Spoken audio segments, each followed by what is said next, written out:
할렐루야! 오늘은 어린 양의 혼인과 종말의 타임라인에 관하여 세 번째 공부하는 시간 갖도록 하겠습니다.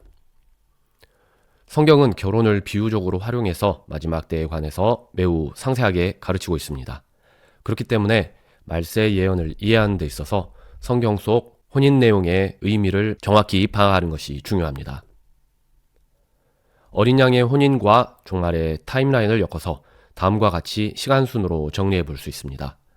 어린 양의 혼인잔치와 관련해서 가장 먼저 있을 일은 첫 번째, 예수님과 교회의 정혼, 그리고 두 번째, 신부를 얻기 위해 신부값을 지불하신 예수님, 십자가 사건을 말하는 것입니다. 그리고 세 번째, 신부집을 준비하러 가신 예수님, 부활승천하신 예수님, 그리고 네 번째, 혼인을 위해 신부를 데리러 오실 예수님, 휴거를 말하는 것입니다. 다섯 번째, 신부가 하늘에서 의복을 준비하는 동안 7년 환란을 거칠 이 세상.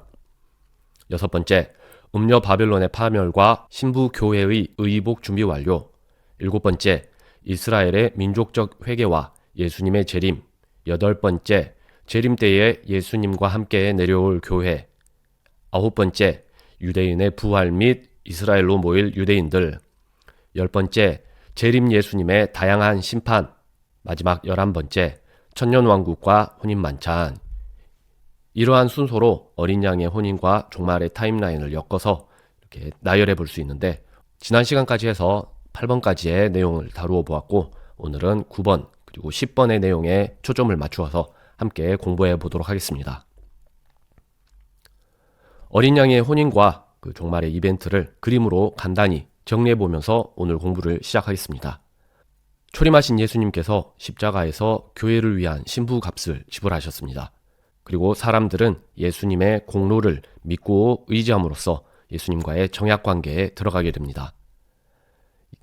예수님께서는 부활 승천하셔서 셋째 하늘로 오르셨고, 현재는 교회를 위한 처소를 마련하고 계십니다.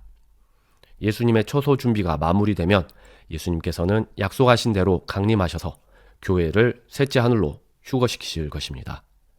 휴거된 교회는 셋째 하늘에 마련된 처소에 거하면서 그리스도의 심판석을 거치고 각자의 공적을 심판받게 될 것입니다. 교회가 정결케 되는 이러한 과정을 거치는 동안 이 세상은 7년 환란을 겪게 될 것입니다. 7년 환란의 후반부에 예수 그리스도의 신부된 교회는 혼인의복 준비를 마무리 짓게 됩니다. 대환란을 거친 이스라엘은 환란 후반부에 민족적 회개에 이르게 될 것이고, 또한 유대인의 부활이 있을 것입니다. 이스라엘의 민족적 회개에 응답하신 예수님께서는 재림하셔서 사탄의 무리를 심판하실 것입니다. 그리고 예수님의 재림에는 신부된 교회도 함께 동행할 것입니다. 그리고 환란을 통과한 자들 중에 최종적으로 혼인만찬에 참석할 자들을 고르는 심판을 행하신 이후에 선택된 자들을 예수님께서 천년왕국의 혼인만찬에 불러들이실 것입니다.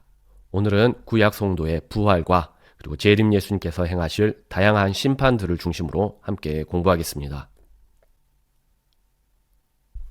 어린 양의 혼인과 종말의 타임라인, 그 7번째 순서, 유대인의 부활 및 이스라엘로 모일 유대인들. 신약 성경의 여러 구절들이 교회 성도의 부활을 예언하고 있는 것과 유사하게 구약 성경은 유대인의 부활을 예언하고 있습니다. 다니엘서 12장 1절. 그때에 너의 백성의 자손들을 위해 서 있는 큰 통치자 미가엘이 일어날 것이요, 또 고난의 때가 있을 터인데 그것은 민족이 존재한 이래로 그때까지 결코 없었던 고난일 것이며, 그때에 너의 백성이 구출을 받되 책에 기록된 것으로 드러난 모든 자가 구출을 받으리라. 땅의 흙 속에서 잠자는 자들 가운데 많은 사람들이 깨어나 얼마는 영존하는 생명에 이르고 얼마는 수치와 영존하는 치욕에 이를 것이며, 지혜로운 자들은 궁창의 광채같이 빛나고 많은 사람을 의로 돌아서게 하는 자들은 별들과 같이 영원 무궁토록 빛나리라. 다니엘은 이스라엘이 겪을 대환란의 때에 관한 예언을 자세히 받은 예언자였습니다. 다니엘서 12장 1절은 대환란을 통해 하나님께서 다루고자 하시는 주된 대상이 이스라엘 백성이 될 것임을 강조하고 있습니다. 그리고 더불어서 이스라엘 민족이 장래에 부활하여서 영원한 상급 혹은 영원한 치욕을 당하는 심판을 받을 것이다 라고 예언하고 있습니다. 이사야서 26장 16절. 주여, 그들이 고난 중에 주를 찾아왔고 주의 징계가 자기들에게 닥칠 때에 기도를 쏟아부었나이다. 아이 벤 여인이 산통을 겪으며 부르짖음같이 우리가 주의 눈앞에서 그러하였나이다. 주의 죽은 자들은 살겠고 그들이 나의 죽은 몸과 함께 일어나리이다. 흙 속에 거하는 자들아, 너희는 깨어 노래할지어다. 땅이 죽은 자들을 내놓으리라. 내 백성아, 올지어다. 너는 너의 방들로 들어가 너의 주변에 너의 문들을 닫고 경로가 지나갈 때까지 잠시 숨을지어다.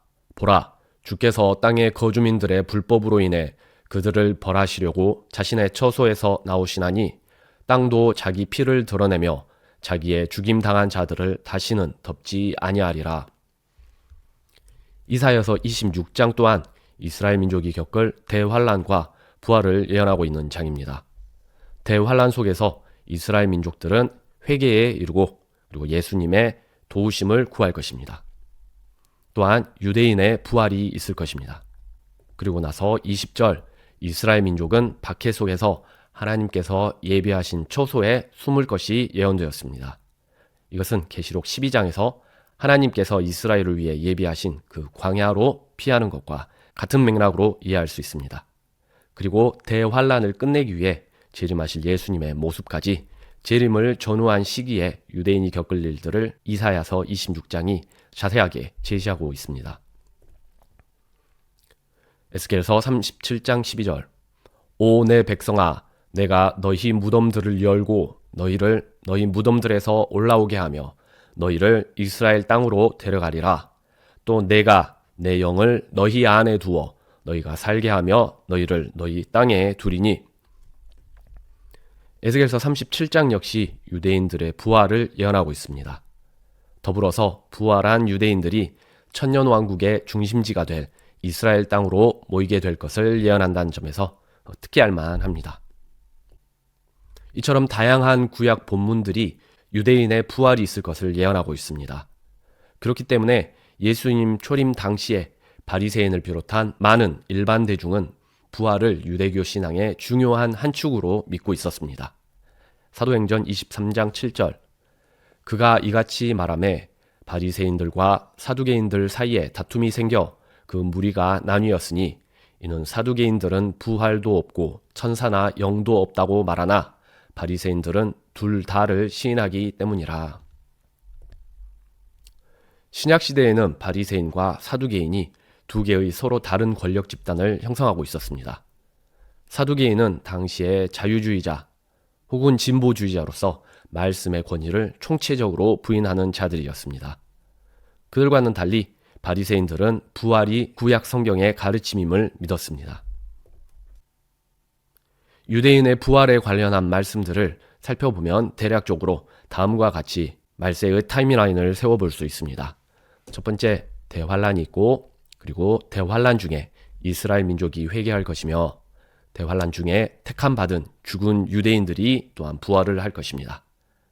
대환란 끝에 재림 예수님께서 이스라엘 민족을 구원하실 것이고 그들 모두를 천년왕국으로 모으실 것입니다. 7년 환란이 후반부로 접어들면서 적그리스도의 유대인 박해가 극심해질 때에 이스라엘 민족은 민족적 회개에 이르게 될 것입니다. 또한 구약시대 때로부터 참된 신앙 안에서 잠들어 있던 유대인들, 구약 성도들도 어느 시점에 부활을 경험하게 될 것입니다.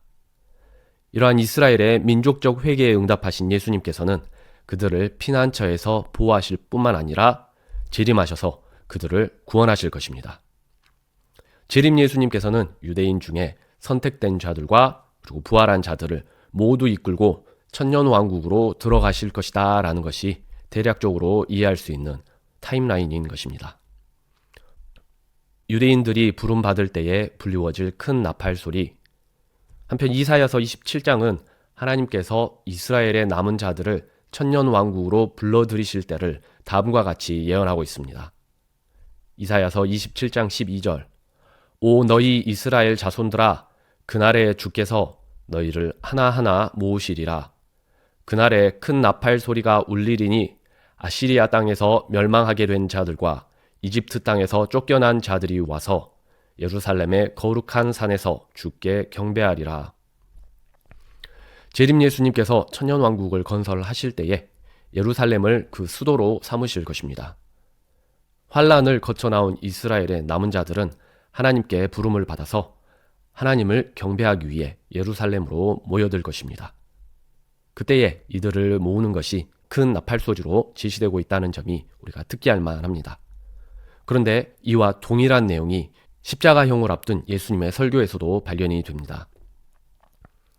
마태복음 24장 3절, 제자들이 은밀히 그분께 와서 이르기를 또 주께서 오시는 것의 표적과 세상 끝의 표적이 무엇이리까 하니 너희가 내 이름으로 인해 모든 민족들에게 미움을 받으리라.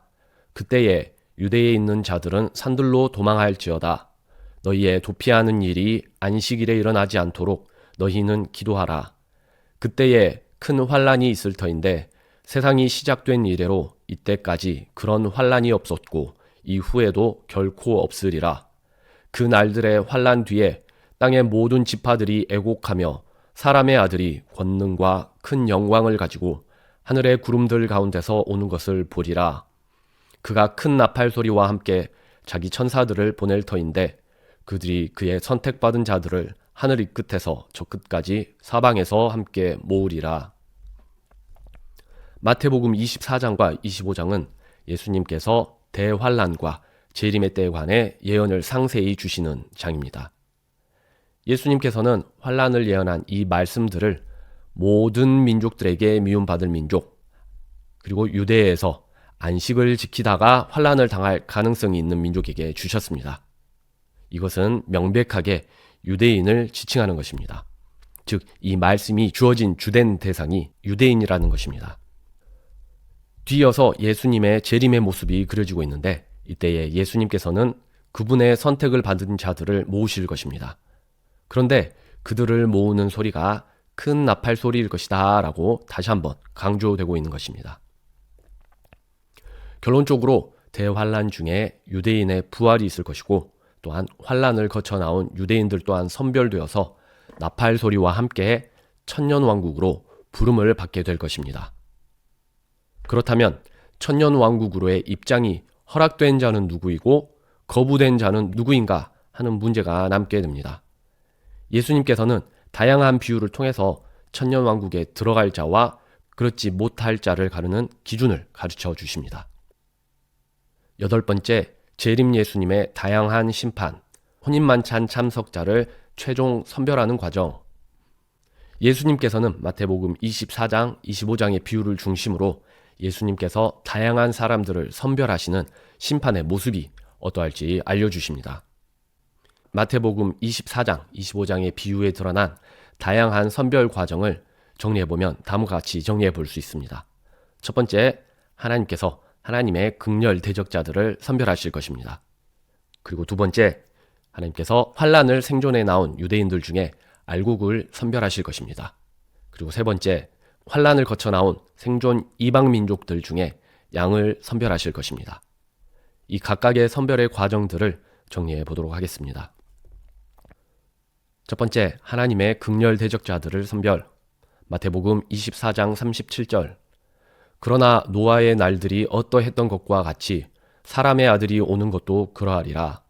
그때에 두 사람이 들에 있을 터인데 하나는 붙잡혀 가고 다른 하나는 남겨질 것이요. 두 여자가 방앗간에서 맷돌을 갈고 있을 터인데 하나는 붙잡혀 가고 다른 하나는 남겨지리라. 누가복음 17장 37절. 그들이 그분께 응답하여 이르되 주여 어디에서 그런 일이 있으리까 하니 그분께서 그들에게 이르시되 어디든지 시체가 있는 곳 거기에 독수리들이 함께 모이리라 하시니라. 예수님의 재림을 앞둔 시점에 어떤 자들은 붙잡혀 가고 어떤 자들은 남겨지는 일이 있을 것입니다. 누가복음 17장에서도 같은 내용을 예언하고 있는데 그들이 붙잡혀 가는 곳이 시체가 있는 곳, 독수리들이 모이는 곳일 것임을 알려주고 있습니다. 그런데 이처럼 시체가 있는 곳, 독수리들이 모이는 곳과 관련하여서 요한계시록을 포함한 여러 성경 구절들이 예언을 하고 있습니다. 바로 재림 예수님께서 그분의 원수들의 시체를 던지실 것인데 그 시체가 던져지는 곳에 독수리와 같은 날짐승들이 모일 것이다 라고 거듭하여 예언하고 있는 것입니다. 성경은 사탄에게 미혹된 대적자들이 환란 후반부에 하나님을 향해서 아마겟돈 전쟁을 일으킬 것을 예언하고 있습니다. 하지만 그들은 재림 예수님의 심판을 받아 하나님께서 날짐승을 위해 베푸시는 그 연회에 먹잇감으로 던져지는 신세가 될 것입니다. 성경은 이 사건을 7년 환란을 종지부직을 중요한 이벤트가 될 것임을 반복해서 예언하고 계십니다. 아마겟돈에 가담하는 자들은 그들의 자의로 반역 행위에 가담하는 것이지만 하나님의 관점에서 그들은 하나님에 대한 극렬 대적자로 선별되어 심판을 받는 것입니다. 그렇게 하나님을 대적하는 자들이 1차적으로 선별되고 그 외에 살아남은 자들을 대상으로 재림 예수님께서 천년왕국에 드릴 자와 거부할 자를 선택하실 것입니다. 두 번째, 생존 유대인 중에 알곡을 선별.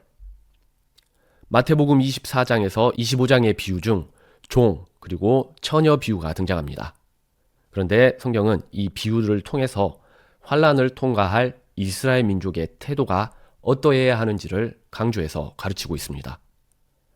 환란을 겪을 유대인들은 천년왕국에 주로 오실 예수님을 맞이하는 종이자 혼인 만찬을 준비하는 처녀 들러리로서의 임무를 맡은 자들로 묘사되고 있습니다.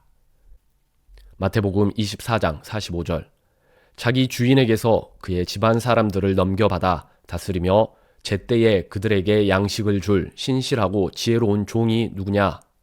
악한 종이 마음속으로 이르기를 내 주인이 오는 것을 늦추는구나 하며 자기 동료 종들을 때리고 술 취한 자들과 함께 먹고 마시기 시작하면 그가 알지 못하는 시각에 그의 종의 주인이 와서 그를 잘라내고 위선자들과 함께할 그의 몫을 그에게 지정하리니 거기서 슬피 울며 이를 갈미 있으리라. 누가복음 12장 46절, 그가 주인을 기다리지 않는 날 그가 알지 못하는 시각에 그 종의 주인이 와서 그를 잘라내고 믿지 않는 자들과 함께할 그의 몫을 그에게 지정하리라. 첫 번째 비유는 집주인을 대신해서 집안 사람들을 다스리는 종에 관한 비유입니다. 이 비유에서 예수님의 집안 사람들은 유대인을 지칭하는 것입니다. 그 집안 사람들을 주인 대신 다스리는 자는 이스라엘 민족을 다스리는 정치, 종교 지도자들로 이해할 수 있습니다. 이스라엘 민족의 지도자들이 백성들을 악하게 이끌고 대하는 상태에서 예수님의 재림을 맞이하게 된다면 그들은 결국 위선자들과 함께 자리하게 될 것입니다. 그리고 누가복음 12장은 그 위선자들의 장소가 곧 믿지 않는 자들이 가게 될 지옥임을 명백히 하고 있습니다. 마태복음 25장 1절, 그때에 하늘의 왕국은 자기 등잔을 가지고 신랑을 맞으러 나간 10처녀에 비할 수 있으리라. 신랑이 더디 오므로 그들이 다 졸다가 잠들었는데 보라, 신랑이 오는도다. 너희는 그를 맞으러 나오라 하니라. 어리석은 자들이 기름을 사러 간 사이에 신랑이 오므로 준비된 자들은 그와 함께 혼인잔치에 들어가고 문이 닫히니라. 두 번째는 열처녀 비유의 이야기입니다. 이 비유도 앞선 비유와 같은 맥락의 비유로 이해할 수 있습니다. 다만 열처녀 비유는 그 대상을 유대의 정치 종교 지도자들에 국한하지 않고 전체 유대인을 포괄하는 내용으로 그 대상을 넓힌 것으로 이해할 수 있습니다. 우리는 한 달 전에 하나님의 두 왕국에 대해서 우리가 함께 공부를 하면서 과거 유대인들에게 약속되었던 하늘의 왕국이 미래의 천년왕국으로 미루어졌다라는 점을 공부했습니다. 그런데 열처녀 비유는 매우 특징적으로 그 천년왕국을 혼인잔치와 동일시하고 있습니다. 즉, 천년왕국에서 혼인잔치가 열릴 것으로 우리가 알고 있지만 그뿐만 아니라 천년왕국 그 자체가 곧 혼인잔치를 의미하는 것으로 이해할 여지가 있는 것입니다. 예수님의 재림을 기다리는 유대인들은 다섯 처녀처럼 허리에 띠를 띠고 등불을 타게 하고 경성하여서 예수님의 오심을 준비해야 합니다. 그러한 자들만이 혼인잔치에 들어갈 자격을 얻는 것입니다. 마태복음 25장 14절, 하늘의 왕국은 마치 먼 나라로 여행하면서 자기 종들을 불러 그들에게 자기 재산을 맡긴 어떤 사람과 같으니라. 그가 각 사람에게 그의 개별적인 능력에 따라 주고 즉시 여행을 떠나니 오랜 시간 뒤에 그 종들의 주인이 와서 그들과 계산하니 그의 주인이 1달란트 받은 자에게 응답하여 이르되 악하고 게으른 종아, 너희는 그 무익한 종을 바깥 어둠 속으로 내쫓으라. 거기서 슬피 울며 이를 갈미 있으리라 하니라. 달란트 비유 역시 앞에 두 비유와 같은 맥락의 비유입니다. 주님의 선하신 뜻에 종이 부응을 했는가, 혹은 그분의 뜻에 무관심한 채 악하고 게으르게 반응했는가 하는 관점에 따라서 심판을 받게 될 것입니다. 마태복음 13장 24절, 하늘의 왕국은 좋은 씨를 자기 밭에 뿌린 사람에 비할 수 있느니라. 그러나 사람들이 잠든 사이에 그의 원수가 와서 곡식 가운데 가라지들을 뿌리고 자기 길로 가매 그가 이르되 둘 다 수확할 때까지 같이 자라게 두라. 수확하는 때에 내가 거두는 자들에게 말하기를 너희는 먼저 가라지들을 함께 모아 불태우게 단으로 묶되 곡식은 모아 내 곳간에 넣으라 하리라 하시니라. 지난달에 하나님의 두 왕국 마태복음 13장을 자세하게 공부하면서 그 비유의 의미를 살펴보았습니다. 가라지 비유는 유대인과 가짜 유대인을 섞는 사탄의 공격 전략을 알려주는 내용이었습니다. 예수님의 재림 때에 예수님께서는 알곡과 가라지, 독버리를 구분하여서 심판하실 것입니다. 그런데 이때에 가짜 유대인인 가라지가 걸러질 뿐만 아니라 유대인 중에 열매 맺지 못한 쭉정이도 함께 분리되어서 심판을 받을 것입니다. 즉 천년왕국에 들어가기 위해서는 열매를 맺어야 한다는 사실이 함축된 그러한 비유인 것입니다. 유대인들이 예수님의 천년왕국 혼인잔치에 들어가기 위해서는 주인의 선하신 뜻에 순종의 열매를 맺으며 예수님의 재림을 준비해야 합니다. 그것이 각 비유들에서 종들에게 요구하는 모습입니다.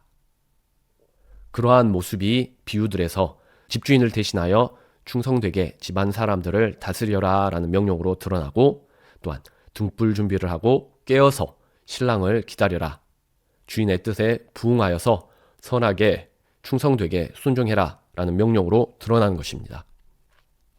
그러한 요구에 부응하지 못한 이들은 결국 기쁨의 자리에 함께하지 못하고 슬피 울며 이를 갈게 될 것이라는 것이 모든 비유들이 공통적으로 가르치시는 말씀입니다. 세 번째, 생존 이방 민족 중에 양을 선별하시다. 재림 예수님께서는 유대인들 중에 알곡을 선별하실 뿐만 아니라 이방 민족을 선별하는 작업 또한 진행하실 것입니다. 관련하여서 이사야서에서도 하나님께서는 이스라엘의 남은 자들을 불러 모실 때에 그들뿐만 아니라 이방 민족들도 부르실 것이다 라고 약속하고 계십니다. 이사야서 56장 8절, 이스라엘의 쫓겨난 자들을 모으는 주 하나님이 말하노라. 그럼에도 내가 그에게 모인 자들 외에 다른 자들을 그에게 모으리라. 앞선 비유들이 유대인을 선별하는 하나님의 심판 내용을 다루는 비유들이었습니다. 그러한 비유들과는 달리 25장 양과 염소 비유는 이방 민족들을 선별하시는 심판을 다루고 있습니다. 마태복음 25장 31절, 사람의 아들이 자기 영광 속에서 모든 거룩한 천사들과 함께 올 때에 모든 민족들을 자기 앞에 모으고 목자가 염소들로부터 자기 양들을 갈라내듯 그들을 일일이 구분하여 양들은 자기 오른쪽에 두되 염소들은 왼쪽에 두리라. 양과 염소 심판 비유에서 그 초점은 모든 민족, 즉 이방인에 대한 선별에 있다 라고 확인할 수가 있습니다. 25장 34절, 그때의 왕이 자기 오른쪽에 있는 자들에게 이르되 오라, 내 아버지께 복받은 자들아, 너희는 예비된 왕국을 상속받으라. 너희가 이들 곧 내 형제들 중 가장 작은 자 하나에게 그것을 하였으므로 내게 하였느니라 하고, 그때에 그가 왼쪽에 있는 자들에게도 이르되 저주를 받은 자들아, 너희는 영존하는 불에 들어가라. 너희가 이들 중 가장 작은 자 하나에게 그것을 하지 아니하였으므로 내게 하지 아니하였느니라 하리라.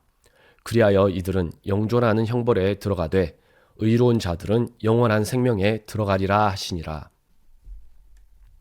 대환란을 거쳐 나온 이방 민족들은 앞서 유대인과 마찬가지로 그들의 행위에 근거해서 예수님의 심판을 받고 그 심판의 결과에 따라 일부는 천년왕국에 들어가고 그리고 일부는 지옥에 던져질 것입니다.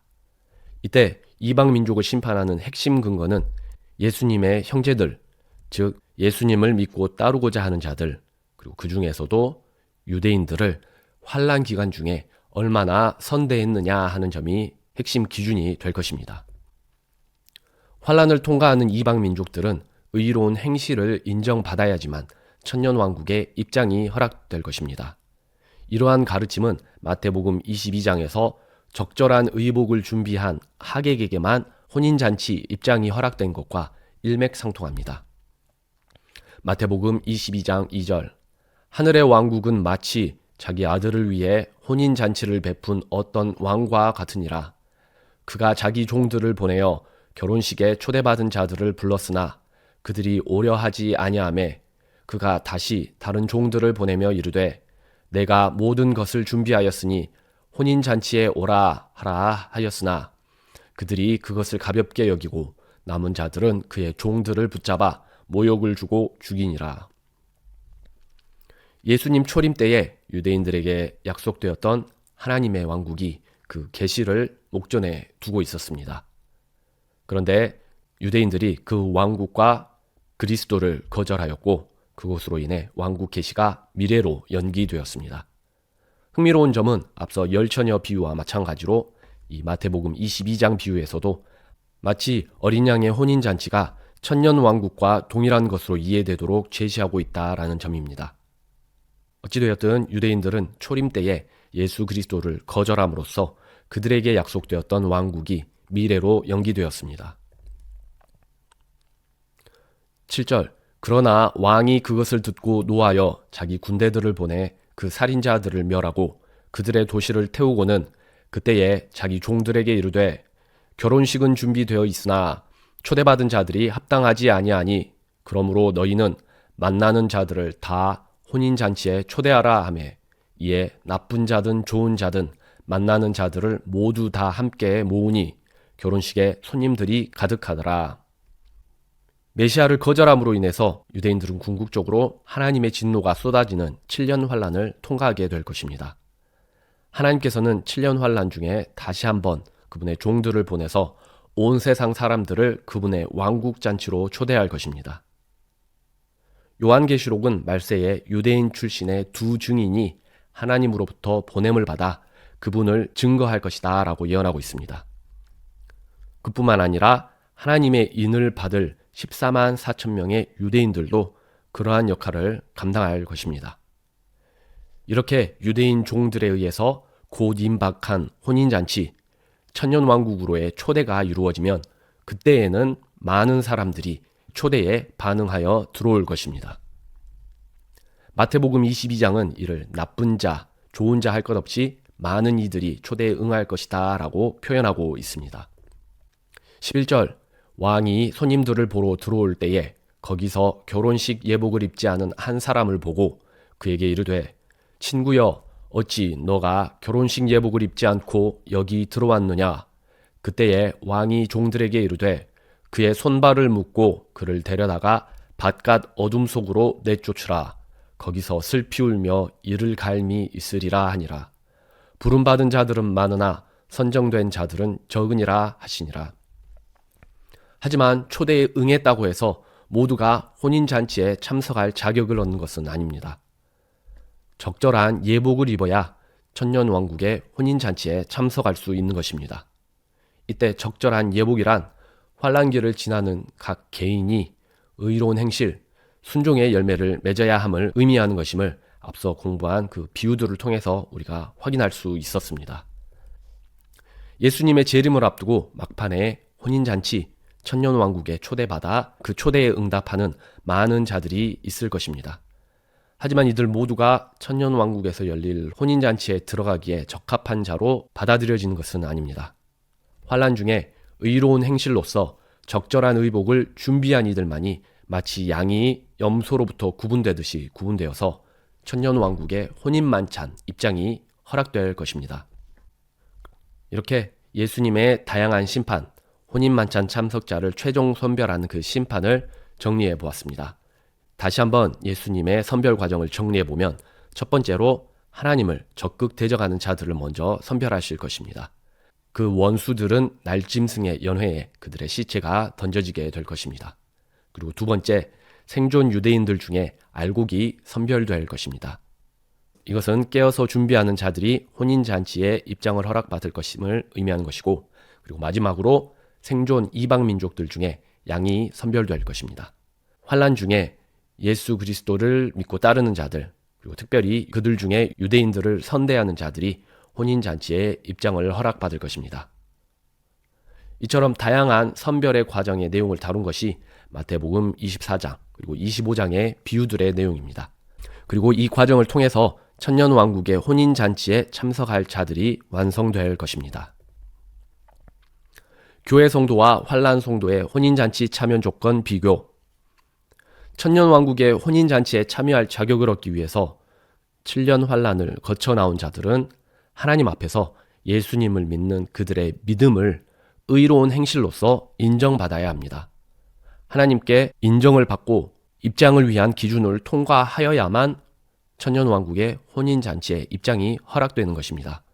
그런데 그와는 대조적으로 7년 환난 전에 휴거될 교회 성도들은 예수님을 믿는 믿음만으로 예수님의 영적 신부인 교회에 속하게 되고, 그리고 혼인잔치의 신부로서 참여할 자격을 얻게 되는 것입니다.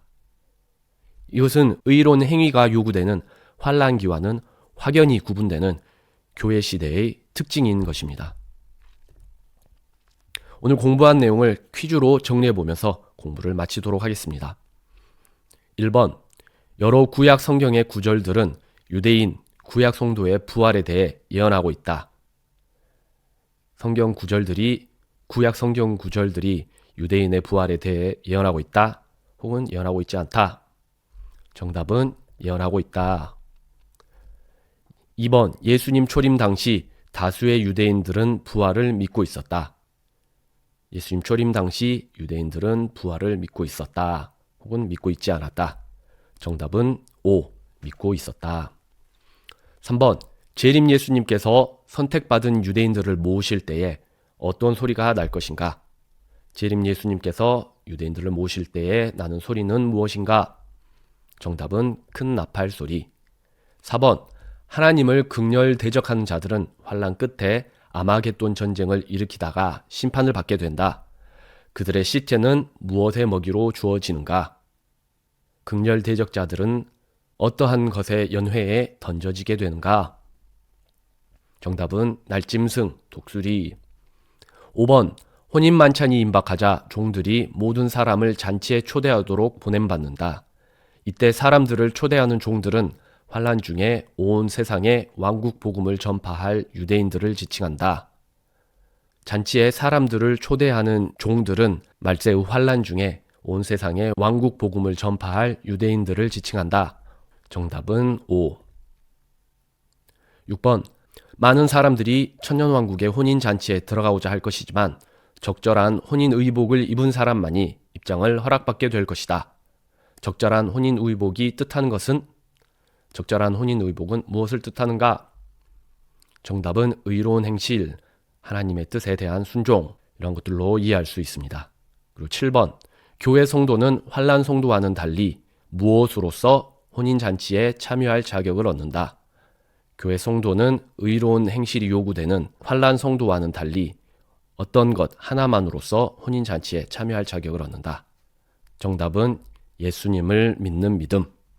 예수님을 믿는 믿음으로써 신부로서 혼인잔치에 참여할 자격을 얻는다.